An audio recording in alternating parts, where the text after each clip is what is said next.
Good evening and welcome to a special Inside the Issues edition of Tucker Carlson tonight. Over the next hour, we'll take a deeper dive into some of the biggest matters affecting American life today. We start with speech.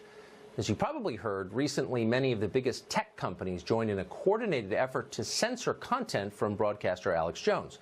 Apple, Facebook, Spotify, Vimeo, YouTube, Twitter, all of them pulled or froze Jones's accounts on the grounds that his views are too dangerous to be heard publicly.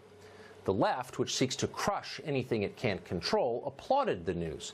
The institutional right in Washington, afraid of being criticized, mostly stayed silent. That was foolish and it was cowardly.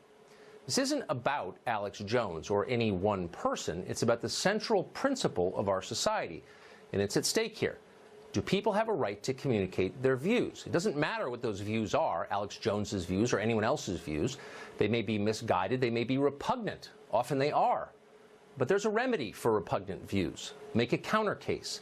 Defeat bad ideas with good ideas. Kill lies with truth. That's how healthy societies function. We are moving in the opposite direction. Increasingly, the people in charge use technology to silence criticism, mostly of them.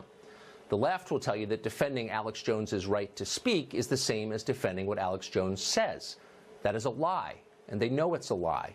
We would make the very same case on behalf of Jill Stein or Noam Chomsky on the left or anyone else the establishment was trying to silence. The left-wing ACLU spent about 100 years representing radical extremists whose views they hated, and they did it to make that point. Free speech is for everybody, even the crazies. That's the very definition of free speech. In a free country, everyone can be heard. In totalitarian societies, only the powerful can be heard. The left used to understand that, but they don't anymore. What changed? Why are the most powerful companies in the world suddenly so threatened by an independent radio show host in Texas that they're willing to lose business in order to make him shut up? And Jones is hardly their only target, that's for sure. Virtually every day, the big tech companies censor someone else whose political opinions they disagree with. You see it all the time. Last summer, the CEO of Google, who is a billionaire, by the way, flew home from family vacation just to fire a low-level programmer called James Damore. What did Damore do? His crime was writing a private memo that gently questioned identity politics. The reaction in both those cases, and many others like them, was weirdly disproportionate, almost hysterical. It was like shooting someone for looking at you funny. Confident people don't behave like that. Insecure, terrified people do. And that's the point. Our establishment crushes dissent not because our establishment is strong, but because it is weak and afraid. In the words of a Perceptive essay this week, quote, "Censorship is what happens when powerful people get scared." That piece was written by a former Wall Street executive called Michael Krieger, and it's worth quoting at length here. Elites aren't afraid of what Alex Jones says, Krieger writes. They're terrified that it's popular. They're in denial about the consequences of the world they created. Trump didn't divide American society. Alex Jones didn't cause our widespread and, by the way, justified distrust in institutions. Elites did that with their spectacular failures. Trump's election and Alex Jones's popularity are merely symptoms of a corrupt and failed status quo, the stewards of which refuse to take a look in the mirror, accept blame, and reform. Censorship by Silicon Valley billionaires will backfire spectacularly. Ultimately, it's safer for society to have open public forums where all ideas, whether you consider them dangerous and crazy or not, can be openly expressed alongside each other. Deplatforming popular content won't make it go away. It will just shift to areas of the internet you may not see, where it will fester and grow stronger over time and even more intense and radicalized echo chambers. You'll think it's gone from society because it's been safely cleansed from your corporate government Facebook timeline, but it may grow even stronger in the shadows. End quote. In other words, censorship does not work. Ideas spread. The good ones, which are rooted in nature and observable reality, take root and they endure. People know what's true. They can smell it. You can't stop them from knowing that. You can't control their minds. You can only humiliate yourself and undermine your own authority by trying. Our childish billionaire overlords may be geniuses, they say they are, but they don't understand that.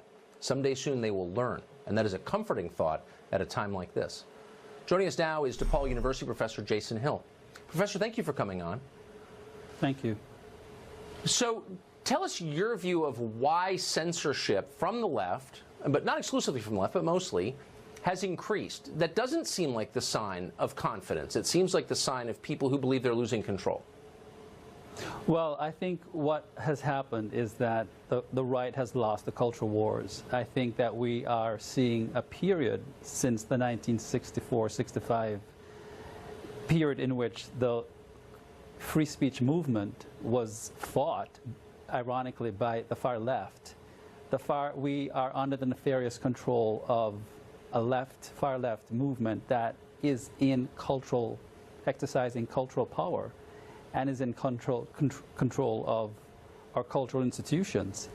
And what we have are these institutions like Google, like Twitter, like YouTube, yielding to that cultural power out of fear of retribution or repercussions that they fear will have financial consequences.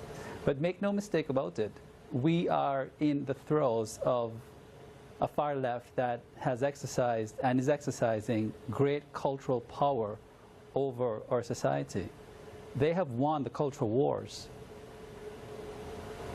What I don't understand is why people who dissent, who have different views, tend to be so passive in the face of attempts to shut them up. I understand why people don't like Alex Jones. I'm not defending Alex Jones's views, obviously. But if they can silence a radio show host, or if they can silence James Damore, the engineer at Google, why can't they silence you? Or why can't they silence me? Of course they can. Why don't we fight back against this? We can't fight back because we don't have the moral courage to fight the opposition. We are apologists for our values, and we're apologists for our principles. Yes. We have ceded the moral high ground to the adversary, and in some sense we have given them the moral authority out of some sense of cowardice. I think there's a great deal of moral cowardice that conservatives have, that people who are even mildly conservative have, and we have ceded the moral high ground to people who have co-opted values and principles in the name of some sort of morality that is nothing short of nihilism, cultural relativism, an attack on reason, and an attack on rational argumentation. But it's a lack of courage, and it's a lack. Yeah. I think you're exactly right.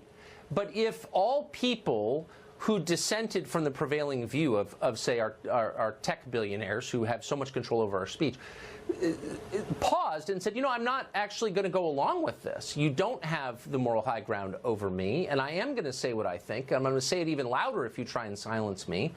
I mean, you could actually make some headway fighting back against it, couldn't you? You could, but I think the point I'd like to reiterate is that we don't really realize the kind of cultural power that is being exercised and the kind of intimidation tactics that is exercised and wielded over people who have dissenting views. There is a kind of hijacking of one's moral conscience that has to be reckoned with. And I think until people who hold conservative values or people who are on the other side of the spectrum say, no, this is wrong, free speech has got to be defended, and whether it's even, I would go as far, Tucker, as to say even hate speech, so long as it's not an incitement to violence. I appreciate you, Professor, for reminding us of that. Thank you very much for that. Thank you.